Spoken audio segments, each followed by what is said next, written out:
mu mpera z'ukwezi kwa 12 nari hano, umwana agira ikibazo, Ngarura arambwira,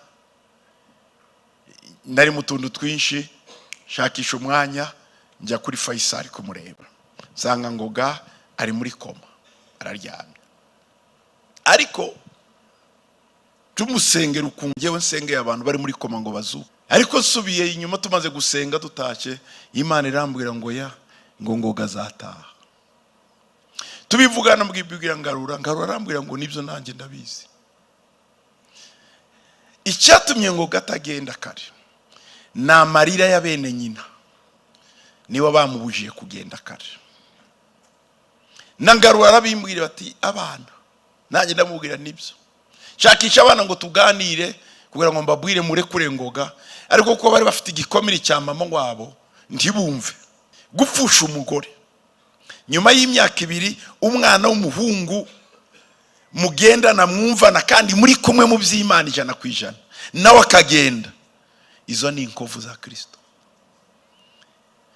Wavuze ku gitabo cyayo buri musoma, nibyo nicyo kijyana n'izi nkovu. Ariko nubwo Paul yari afite izi nkovu ntiyavuye kuri Kristo. Ikindi nanone nayishuriye muri iki gitondo cyantangaje, n'izina wisi y'umwana Ngoga. Ngoga bisobanura kugenda vuba. Ngoga no kwihuta. Koko aragiye. Umwana wo mu 2000 wavutse cyo muri 2000 agiye n'Ingoga.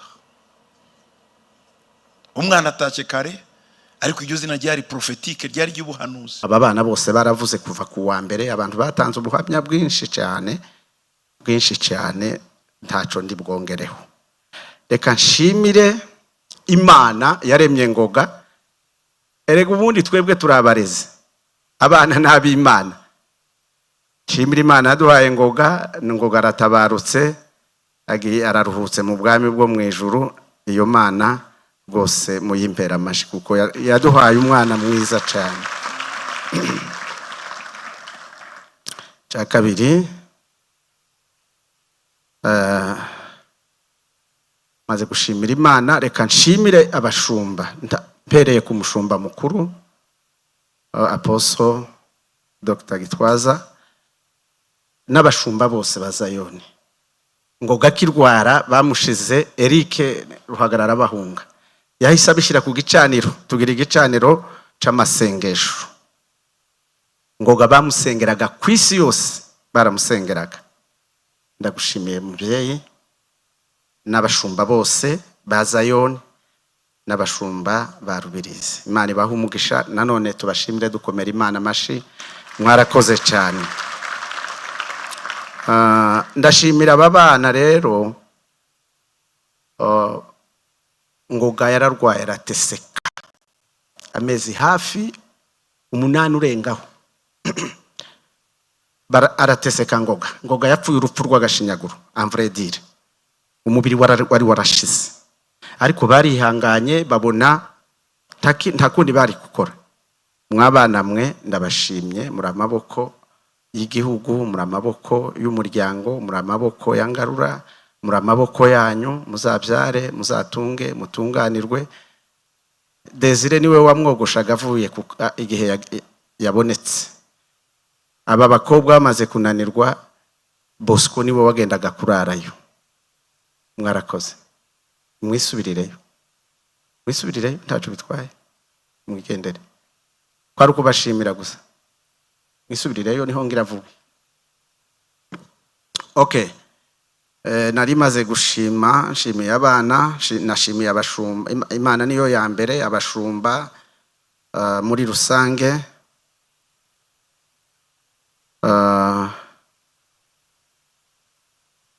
Umuryango avukamwo, nyirarume bavuye hano, ba nyirarume bashimiye umuryango avukamwo w'Abasinga, ariko Ngoga yavukaga ahantu hanini cyane. Reka nshimire umuryango w'Abega, niho kwa ba nyirarume. Imana ibahe umugisha, mwarakoze pastor. Warakoze no kuri mushiki wawe, wakoze ibintu ntabwo tuzabyibagirwa. Ntabwo ari wowe wenyine, ariko muri abagabo rwose muri abagabo ariko mwarikoreraga ariko siko bose babikora mu by'ukuri.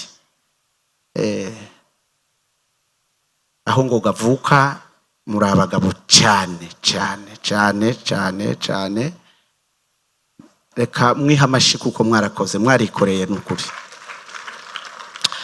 Imiryango yose ngiye gusoza, nje mvuka mu miryango yose mwaradutabaye. Abavuye hirya no hino, buhara abavuye Uganda nababona, Imana ibaha umugisha. Abavuye Nairobi, Imana ibaha umugisha. Abavuye Kongo, Imana ibaha umugisha, mwadutabaye. Hari n'abandi baje mbere ngo gakiri muri Faisal, ndetse bamwe bageze ahabanga gusha mu bitaro ngo barwara umutima, bashakaga kumbona. Mwarakoze, mwarakoze. Zayoni ya Rubirizi, mwarakoze. Musome terere konesa, mwarakoze, mwarakoze cyane cyane cyane. Kugira ngo nsoze, iyo abashumba bavuga ngo agiye gusoza basa nagiye gutangira, ariko siko mbikora, ngiye gusoza. Ndashimira abanyeshuri biganye na Ngoga bose, mwaradusuye, mwatanze ubutunzi bwanyu. Ndashimira abakoresha be baramusuye bavuye i Rwamagana, ndabashimira cyane cyane, muri abagabo. Ndashimira abaganga bamuvuye Faisal, nimba muri hano Imana ibaha umugisha, ariko na message murayakira. Barimo abadokiteri bitwa ba Dr. Simba, yarababaraga cyane, akanandikira message za Bibiliya. Dufite abaganga beza mu by'ukuri. Ntabwo nibuvuga amazina y'abadokiteri n'abanasi, naza gutinda, ariko nshimiye abaganga bose ba Faisal. Nshimiye amagrupe Ngoga yasengagamwo yari menshi. Ndashimira Imana kuko Ngoga yanyumviye, kuko umwana udatanga icacumi zavuga ngo uri umujura sha taho uzagera. Ariko bambwiwe ukuntu yatangaga icacumi, ndanezerwa mu by'ukuri cyane cyane mu maserire yiwe ni Rwamagana. Namwe nti cyane cyane unagitanga aho usengera, si ngombwa ngo ugitanga aho iso aba, ugitanga aho usengera, kuko nibo bagusengera kundusha. Ibyo ndabishimira kuko yagiye yumva impanuro namuhaye. Ndashimira, navuze abavandimwe, abavyeyi be, ariko ndashimira kubw'umwihariko umuryango wa Kanyamagaja. Sinzi nimba hari abahari, bari muri Amerika, ariko message hari umuntu uhari wo kwa Kanyamagaja kuko narababonye. Barwaje Roza cyane cyane, ndavuga madame. Ejo bundi bamenye ko Ngoga yagiye muri Faisal, Felix araza aza kumureba muri Faisal. Abo bantu batanze ubutunzi bwabo mu buryo butangaje, ntabashimiye kubw'umwihariko mba nibagiwe. Ofete bari kuri tibaza uburemere bw'indwa, ariko kubitekereza bakanabikora. Imana ibampera umugisha aho bari. Ndashimira abashumba batubwirije kuva ku Cyumweru kugeza ku wa Kane. Twari dufite igitaramo ciza, abaririmbyi. Ndashimira komite yari yobowe na Pastor Aroni.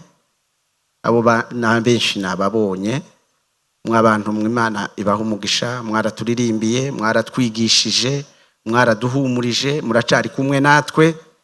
Ndabashimira cyane. Ndashimira abaturanyi bacu aho ntuye mu mudugudu w'ubumwe, mwatubaye hafi, mwarajije n'abashitsi. Arabo twajanaga kuri hotel, abandi nabo bakagenda mu baturanyi, bazaga kudusaba abashitsi tukababaha. Ni mu muga, ariko bo barabikoze kuko babonye wenda kuri hotel kuko biza kutuvuna. Baturanyi ndabashimiye cyane. Mba no mu buyobozi bw'umudugudu, urumva bagombaga no kumfasha nyine kuko dufatikanye.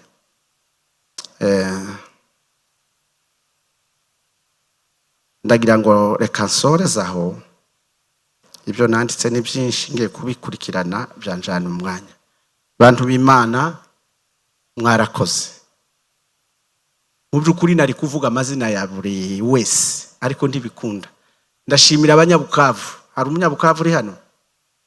Ntiyabura. Okay, nababonye. Abanyabukavu, Papa Dieudonné, ubambwirire ngo pasa, il est très content. Très content. Kandi uvuge mu Gifaransa niho babyumva. Très content. Mwarakoze aba bantu barakoze apostle b'abanyabukavu. Erega nari n'umushumba wabo. We. Ariko si ko abantu bose babigira. Ndashimira abantu bayobowe na Papa Yona. Papa Yona ni umudiyakoni wacu. Hari ukuntu Yona bikora. Mani guhumugisha Papa Yona, ushimire bari abantu. Mana yanje. Ngewe nkunda abantu. Iyo mpamvu mvuga sindangiza ariko reka ndangize. Reka ndangize apostle ari inyuma yanje nta kundi nabigenza.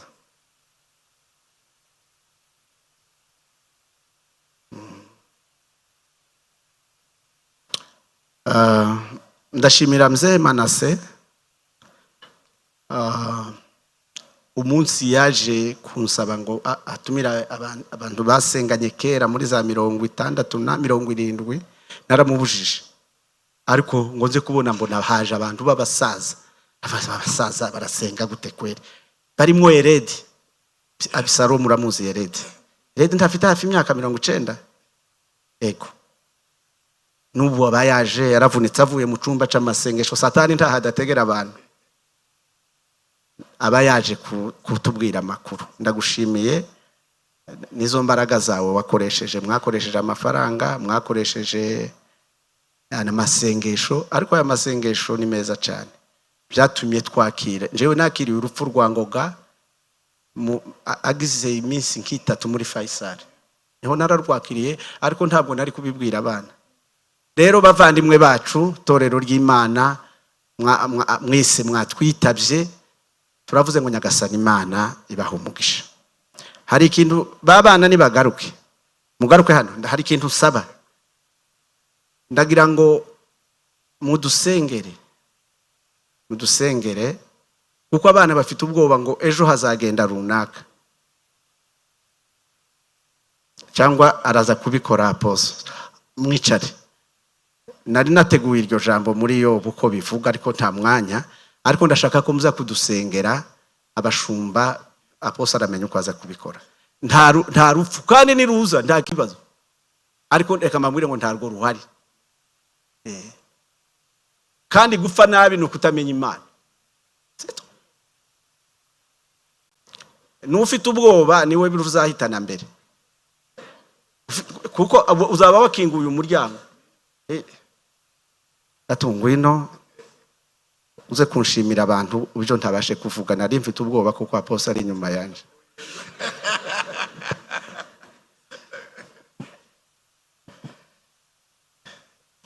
Arakoze mushumba, kandi Imana ikomeza ibakomeza ibahe humure, komere mu mutima, mu marangamutima no mu mubiri. Imana iri kumwe namwe. Reka ntumire Azafu bigire hafi, hanyuma twakire apostle umwanya agiye kujyamo ijambo ry'Imana. Mwigire hafi abashoboka, hanyuma twakire ijambo ry'Imana. Murakoze gutuza, twakira umushumba. Karibu. Turagushima muri uyu mwanya udasanzwe, umwanya ukomeye ku buzima bwacu, ariko munezero mu buryo bw'umwuka. Turagushima ko wironkeye undi mugeni muri urugo, hongeye kuboneka undi mugeni. Mana ku mubiri birababaje, ariko imbere yawe ni umunezero kuko ba ari mu maso hawe. Dufashe udukomeze muri uyu mwanya wose. Ijambo tugiye kuganira uribemo, ribe rizima, rigarura ibyiringiro mu izina rya Yesu, amen. Mushobora kwicarira. Thank you Azafu.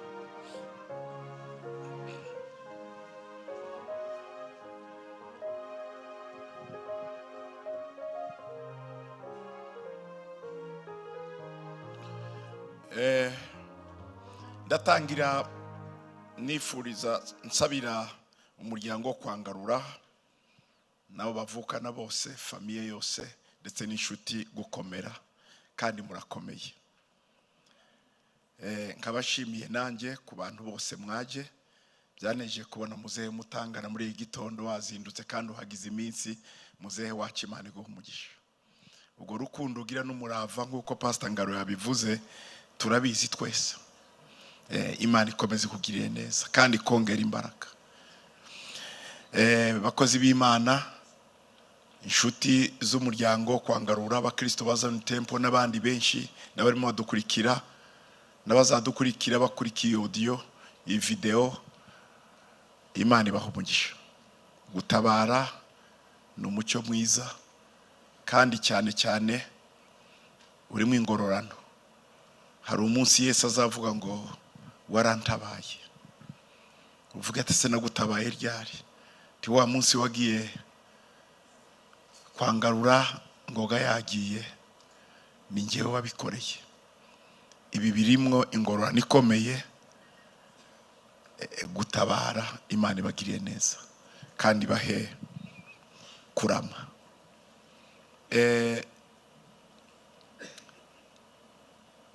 Mbere yuko mvuga ijambo ry'Imana, reka manze mvuge kuri Ngarura.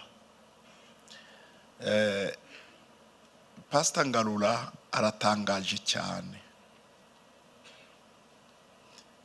Nge namubonye ndi muto muri za 85 na 4 yaje iwacu mu Bijombo. Umusore mwiza cyane ari mu ivugabutumwa. Uwo munsi aza mwacu, papa amwokereza ibigori. Sinzi ko byibuka, Ngarura yanga kubirya, aravuga ngo azarwara istoma. Urabyibuka Pastor? Kandi papa yari yagerageje ko ashoboye, yotsa ibigori byinshi cyane, nanjye ndamufasha twicaye. Aravuga ngo hari umuvugabutumwa ngo wavuye mu Rurambo, ngo kandi n'umwana wacu. Nari nicaye abwira mama, sibyo yagombaga, sibyo biryo yagomba kumuha, ariko yari nka entre, murabona entre murayumva, ino batanga udusalade bagatanga iki bya bindi. Papa yotsa ibigori, yarazikotsa kuko yakoraga akazi kiwe na excellence cyane. Yotsaga ikigori ntigishirire. Donc papa yarazi kuko iyo ari mu kantu arabyotsa neza, arangije ategurira Ngarura. Nicaye aho, Ngarura avuga ati njya ndwara istoma, sinshobora kubirya. Nuko papa aravuga ngo urwara istoma ngwi. Okay. Bashakisha ibindi barabimuha. Hari kera cyane, nari mfite nk'imyaka 14 5 gutyo. Ngarura twigisha cyane, akora igiterane aho kuri paruwasi yo mu Bijombo. Yari afite kugenda yigisha hirya no hino, sinzi ahandi yagarukiye, ariko icyo gihe namuboneyemo. Yari umusore mwiza cyane, ntimubone uko nguko asa n'umaze gusaza. Yari mwiza cyane Ngarura. None ngavuga umuntu mwiza gutya yavugira Imana gute? Impamvu mbivuze Pastor, ndabivuga uhari, kuko ejo ndazaza ku kiriyo cyanjye n'undi wese n'icyawe n'undi nkabivuga. Reka mbivuga uhari. Icyo kintu kiramarika cyane. Bukeye ngeje y'imyaka 18, ndagira ngo hari nyuma y'imyaka 4 cyangwa 5, papa arantwara ngo nge ku mashuri. Nagomba kujya kwiga Ikisangane, tujya kwangarura na papa. Yari Bukavu icyo gihe. Ngarura abwira papa, aramubwira ngo ireka umwana yigira hano Bukavu, ndahari. Kuko Kisangane ni heza, ariko haba ubuganga, haba malaria. Mureke yigira aha, turahari. Yige kuri SP, Institut Supérieur pedagogike Bukavu, tuzamumenya, wowe genda unsigira umwana. Ngo yari Ngarura, bombi na Roza. Papa aramubwira ngo namaze kwemera undi uzamujyana. Icyo gihe yari umugabo witwa Ruhosha. Namaze kwemera Ruhosha ko ari uzamundebera Ikisangani, rero sinakwivuguruza. Papa arabimbwira ati Ngarura arashaka kugumaha, ariko nemereye Ruhosha. None icyakora namuganije yumvishe, genda. Nigiye yanyoherezaga amafaranga kenshi yacaga kwa Ngarura. Papa bakavugana na Ngarura bakanyohereza amafaranga. Muri 90, icyo gihe hari 89. Muri 92 ndagaruka mvuye Ikisangani, nzana n'abandi basore twari kumwe tuvuga ubutumwa, twari 4, twese turara Ngarura. Ngarura yari afite inzu y'ibyumba nagira ngo 4, afite utwana duto cyane. Abamubona haba twari duto cyane,